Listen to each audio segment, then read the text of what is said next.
வணக்கம். கனடாவின் இன்றைய முக்கிய செய்திகள். விரிவான செய்திகளுக்குள் செல்லும் முன்பதாக முதலில் தலைப்புச் செய்திகள். சீனாவுடனான ஒப்பந்தங்களில் எச்சரிக்கை தேவை, அமெரிக்க செனட்டர் அறிவுறுத்தல். கனடாவுக்கு விடுக்கப்பட்ட எச்சரிக்கை. ஓட்டுநர் உரிம முறைகேடு, டொரண்டோ பகுதியில் 7 பேர் மீது வழக்கு. தேவாலயத்தின் மீது தாக்குதல், டொரண்டோ நபர் அதிரடி கைது.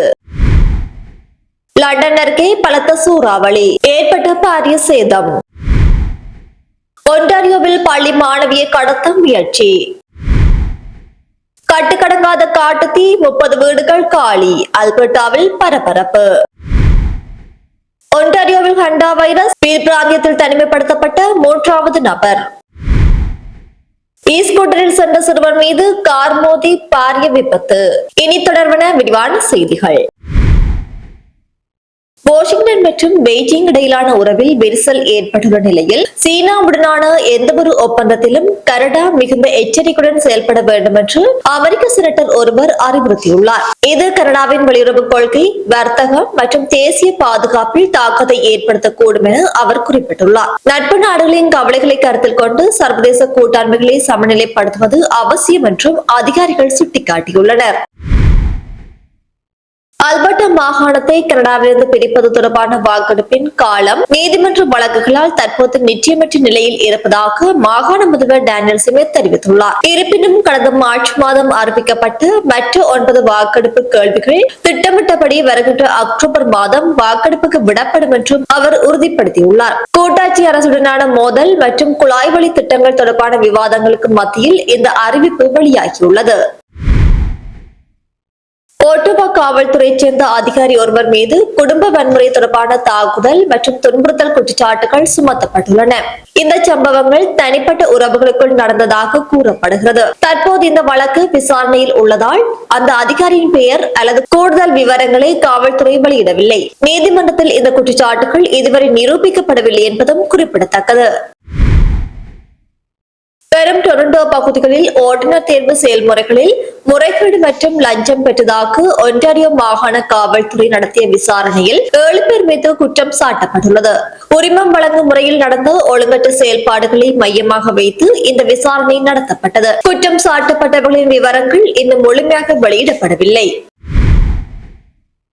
ஆஷ்வா பகுதியில் உள்ள டிம் ஹார்டன் உணவகத்துக்கு வெளியே ஒரு நபர் கொல்லப்பட்ட சம்பவத்தில் பிரம்டனை சேர்ந்த 16 வயது சிறுவன் மீது கொலை குற்றம் சுமத்தப்பட்டுள்ளது. டர்ஹம் பிராந்திய போலீசார் இந்த சம்பவத்தை விசாரித்து வருகின்றனர். உயிரிழந்தவரின் பெயர் அல்லது கொலைக்கான காரணம் குறித்து விரிவான தகவல்கள் இன்னும் வெளியிடப்படவில்லை. ஸ்கார்பரோ பகுதியில் உள்ள 2 கட்டுமான திட்டங்களை விரைவுபடுத்த டொரண்டோ நகரசபை உறுப்பினர் ஒருவர் டெவலப்பர்களிடம் இருந்து பெருந்தொகையை லஞ்சமாக கேட்டதாக புகார் எழுந்துள்ளது. நகரசபையின் ஒப்புதல் செயல்முறைகளில் தனது செல்வாக்கை பயன்படுத்த அவர் முயன்றதாகவும் கூறப்படுகிறது. இந்த விவகாரம் குறித்து விசாரணை நடைபெற்று வரும் நிலையில் அந்த உறுப்பினரின் பெயர் இன்னும் அதிகாரப்பூர்வமாக அறிவிக்கப்படவில்லை. விக்டோரியா நகர காவல் அதிகாரி ஒருவர் பணியில் இல்லாத நேரத்தில் நடந்த ஒரு பாலியல் வன்கொடுமை சம்பவத்துக்காக குற்றம் சாட்டப்பட்டுள்ளார். இந்த வழக்கு தற்போது நீதிமன்ற விசாரணையில் இருந்து வருகிறது. சம்பந்தப்பட்ட அதிகாரியின் பெயர் அல்லது சம்பவம் நடந்த தேதி குறித்த விவரங்களை காவல்துறை ரகசியமாக வைத்துள்ளது. நோர்த்ரோக் பகுதியில் உள்ள ஒரு தேவாலயத்தின் கண்ணாடி கதவுகளை தொடர்ச்சியாக சேதப்படுத்தியதாக டொரண்டோவைச் சேர்ந்த ஒரு நபர் மீது வெறுப்புணர்வால் தூண்டப்பட்ட குற்றச்செயல் வழக்கு பதிவு செய்யப்பட்டுள்ளது. மேலும் இந்த சம்பவத்துடன் தொடர்புடைய ஒரு உயிரிழப்பு விபத்து குறித்தும் தற்போது போலீசார் தீவிரமாக விசாரணை நடத்தி வருகின்றனர். மிசிசாகாவின் டெரி சாலையில் நிகழ்ந்த ஒரு கோர விபத்தில் மோட்டார் சைக்கிள் ஓட்டுநர் பலத்த காயமடைந்து உயிருக்கு ஆபத்தான நிலையில் மருத்துவமனையில் அனுமதிக்கப்பட்டுள்ளார். இந்த விபத்தினால் டெரி சாலையின் மேற்கு பகுதி மூடப்பட்டு போக்குவரத்து சீர் செய்யப்பட்டுள்ளது. இந்த நிலையில் இந்த விபத்துக்கான காரணம் குறித்து போலீசார் தீவிரமாக ஆராய்ந்து வருகின்றனர். ஒன்டாரியோவின் லண்டன் நகருக்கு வடக்கே வீசிய கடும் சூறாவளி காற்றினால் ஒரு பெரிய பண்ணை கொட்டகை தரைமட்டமானதுடன் சோலார் பேனர்களும் தூக்கி வீசப்பட்டன. இந்த சம்பவத்தில் அதிர்ஷ்டவசமாக யாருக்கும் காயங்கள் ஏற்படவில்லை. இது ஒரு பயங்கரமான அனுபவம் என்று அந்த பகுதி மக்கள் தங்களது கவலைகளை தெரிவித்துள்ளனர்.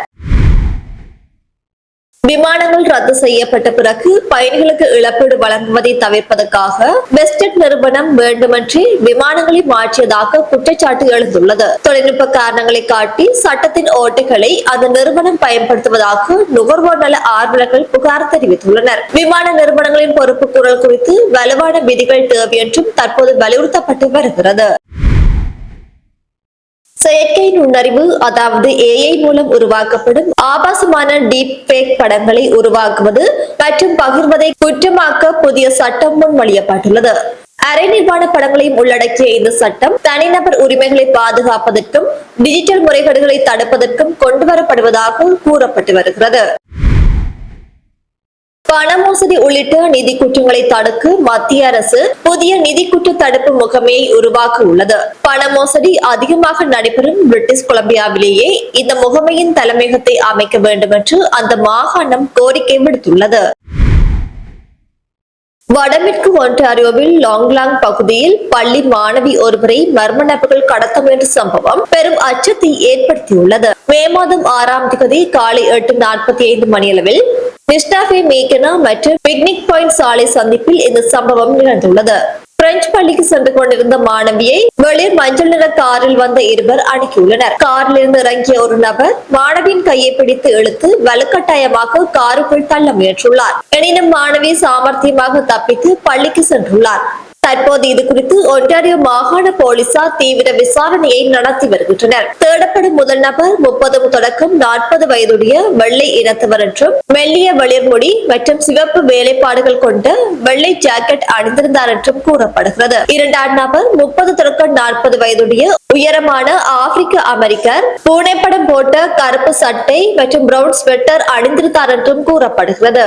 ஆகவே பள்ளி மாணவர்கள் அறிமுகம் இல்லாதவர்களிடம் எச்சரிக்கையாக இருக்குமாறும் யாரும் வந்து தங்களிடம் கதை கேட்டால் அவர்களை அணுக வேண்டாம் என்றும் போலீசார் அறிவுறுத்தியுள்ளனர்.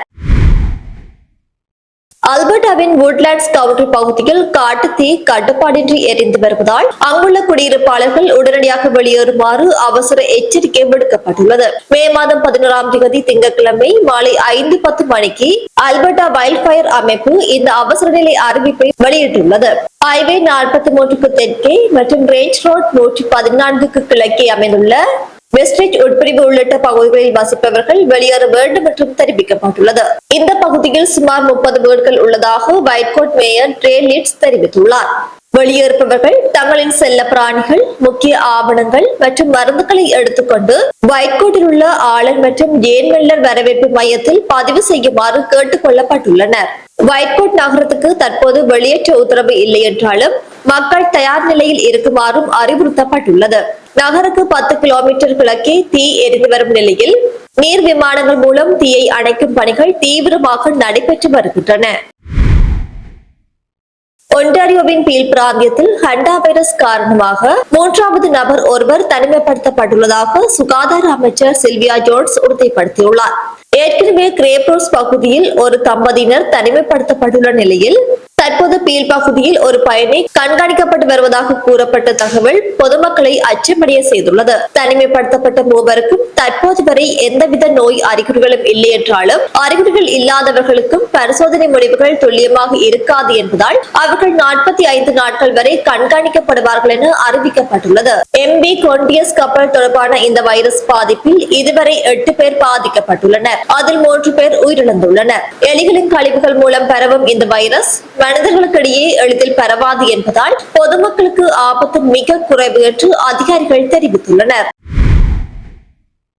கனடாவின் லேக் ஏரி பகுதியில் படகு சவாரிக்கு சென்ற சிறுவர் உட்பட 2 உயிரிழந்த நிலையில் சடலமாக மீட்கப்பட்டுள்ளனர். நார்போக் கவுண்டியைச் சேர்ந்த 7 வயது சிறுவன் மற்றும் 53 வயது முதியவர் ஆகிய இருவர் திங்கட்கிழமை லேக் ஏரிக்கு படகு சவாரி சென்றுள்ளனர். அவர்கள் குறித்த நேரத்துக்கு வீடு திரும்பாததால் மாலை 3:45 மணியளவில் மீட்பு குழுவினருக்கு தகவல் வழங்கப்பட்டது.